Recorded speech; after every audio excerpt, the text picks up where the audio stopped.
नमस्कार दोस्तों, सभी का स्वागत है हमारे विशेष कार्यक्रम में। और आज हमारे साथ पूर्व आईपीएस ऑफिसर अमिताभ ठाकुर जी मौजूद हैं और उन्हीं से जानने की कोशिश करेंगे कि क्या पूरा मामला चल रहा है।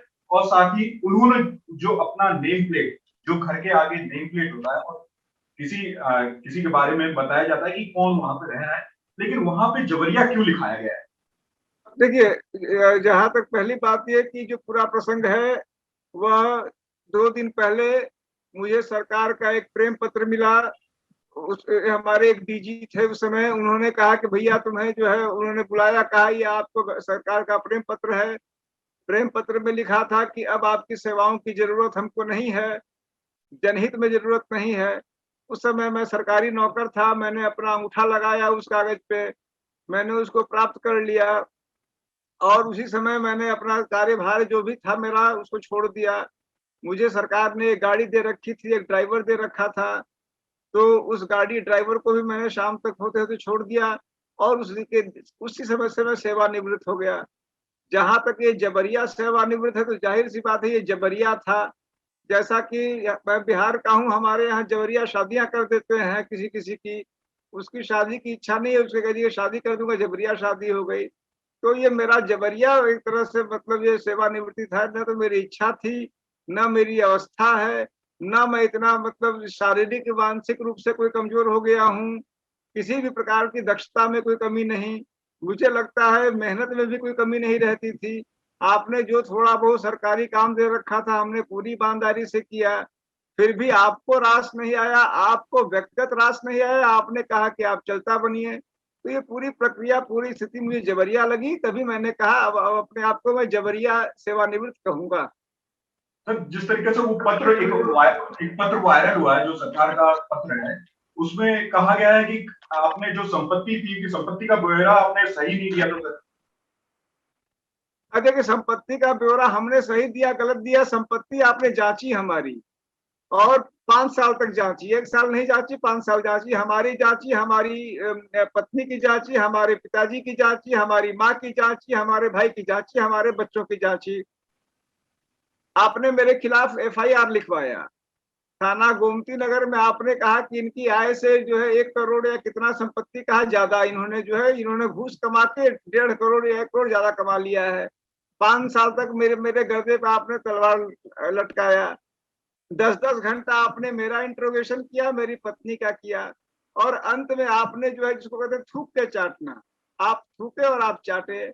आपने कहा कि इनकी संपत्ति जो है इनके आय से 60 लाख या कितना कम पाई गई, यानी आय ज्यादा पाई गई, संपत्ति कम पाया गया। तो जब आपने ये सब कर्म कर लिया, उसके बाद आप कह रहे हैं अब 15 साल पहले मान लीजिए मैं 3 साल की संपत्ति नहीं दे पाया, तो अब आप कह रहे हैं कि आप बहुत बड़े कमीने हैं या घूसखोर हैं या बेईमान हैं। मुझे लगता है यह तो मूर्खता की पराकाष्ठा है। सर, कहा जाता है कि आपकी ना तो पिछले सरकार से बनती थी, ना तो इस सरकार में। कहीं ना कहीं आप जो भ्रष्टाचार का जो हरदम माहौल रहता था, उसके खिलाफ आप एक आंदोलन की तरफ, एक एक्टिविस्ट की तरफ काम करते थे। हाँ, इसमें कोई शक नहीं कि मैं एक्टिविस्ट हूँ। मैं एक लंबे समय से एक्टिविस्ट हूँ, लेकिन मुझे नहीं मालूम है, मैंने कोई भी सेवा नियमावली नहीं देखी है जिसमें कहा गया है कि सरकारी अफसर एक्टिविस्ट नहीं हो सकता है। एक्टिविस्ट का मतलब क्या है? एक्टिविस्ट का मतलब एक्टिव होना है, एक्टिविस्ट का मतलब सचेत रहना है। यह तो कहा गया है कि आप सचेत रहेंगे, एक्टिव रहेंगे, लेकिन यह कहीं नहीं कहा गया कि आपके अगल में बगल में कोई बेईमानी करेगा, भ्रष्टाचार करेगा, कदाचार करेगा तो आप चुप रहिए। वो महात्मा गांधी जी वाला मैं चुप रहूंगा तो मेरे ख्याल से मेरी जानकारी में कहीं नहीं कहा गया है। अब ये हमको आरोपित कहते हैं कि आप कहते क्यों हो, यह कभी नहीं कहते हैं कि वो बेईमानी क्यों करता है। तो अगर मान लीजिए आप कहते हैं कि आपकी मंशा है कि हम भ्रष्टाचार नहीं सुनना चाहते हैं, तो अगर कोई सरकार के अंदर का ही अफसर कह देता है तो महत्वपूर्ण यह नहीं कि कौन कह रहा है, महत्वपूर्ण है कि वह सही कह रहा है कि गलत कह रहा है। अगर मैं गलत कह रहा हूं तो जिस व्यक्ति के लिए कह रहा हूं उसको भी तमाम लीगल राइट है, वह मेरे खिलाफ मानहानि का मुकदमा करा सकता है। सरकार मेरे खिलाफ झूठा आरोप पे कार्रवाई कर सकती है। मेरी जानकारी, मैंने तो मान लीजिए कि न जाने सैकड़ों लोगों की शिकायत की होगी, और सैकड़ों की शिकायत में उनके उनके घर परिवार वालों ने न जाने हजारों को दुश्मन बनाया होगा। मेरी जानकारी में किसी ने मेरे खिलाफ मानहानि का मुकदमा इसलिए नहीं किया कि जब वो आरोप सही पाएगा तो मेरी क्या मानहानि का मुकदमा करते, पहली बात।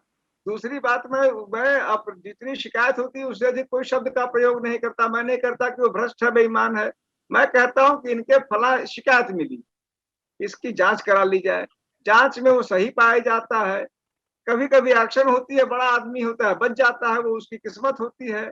लेकिन अब मुझे समझ में नहीं आता है कि इस पूरी प्रक्रिया में यदि मान लीजिए अकेला हो सकता हूँ ये काम कर रहा हूँ, लेकिन अकेला कोई गलत काम कर रहा हूँ तब ना मुझे दंडित किया जाए। यदि अकेला सही कर रहा हूँ तो तारीफ न करो तो दंडित क्यों करो?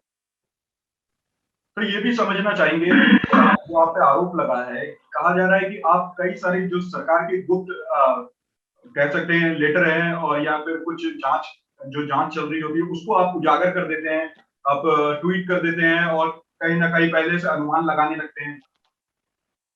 नहीं, देखिए, अब इसमें दो बातें हैं। एक है कि मान लीजिए किसी व्यक्ति ने मुझे, मैं अमिताभ ठाकुर एक आईपीएस था और एक अमिताभ ठाकुर प्राणी भी हूँ। अमिताभ ठाकुर प्राणी को किसी अन्य प्राणी ने आके कहा, भाई साहब ये गोपनीय दस्तावेज मुझे मिला है या ये भ्रष्टाचार की सूचना है, मैं इसमें आप हमारी मदद करें। कोई और कुछ नहीं कर रहा है। वह जो मुझे मुझे निजी हैसियत में मिला, मैं उसको सार्वजनिक करता था, करता हूँ, और अगर गलती से दोबारा सेवा में आ गया तो दोबारा करूंगा। लेकिन अमिताभ ठाकुर आईपीएस को एज आईजी अगर उसके अभिलेख है उसके उसके अंदर, वह मैंने जीवन में एक भी अभिलेख सार्वजनिक नहीं किया। वह गुनाह भी है और साथ ही साथ वो नियमों का उल्लंघन भी है।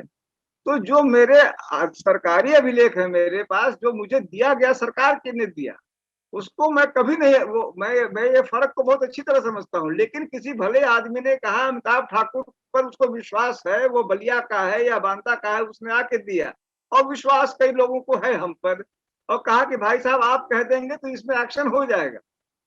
तो उसको मैंने सार्वजनिक किया, उसको मैं सार्वजनिक करूंगा।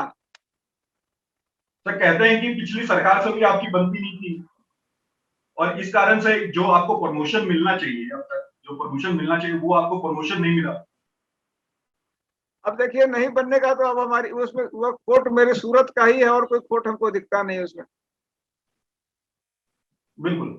सर ये भी जानना चाहेंगे कि सर आगे की लड़ाई आप किस तरीके से लड़ेंगे और आगे की क्या रणनीति रहेगी सर?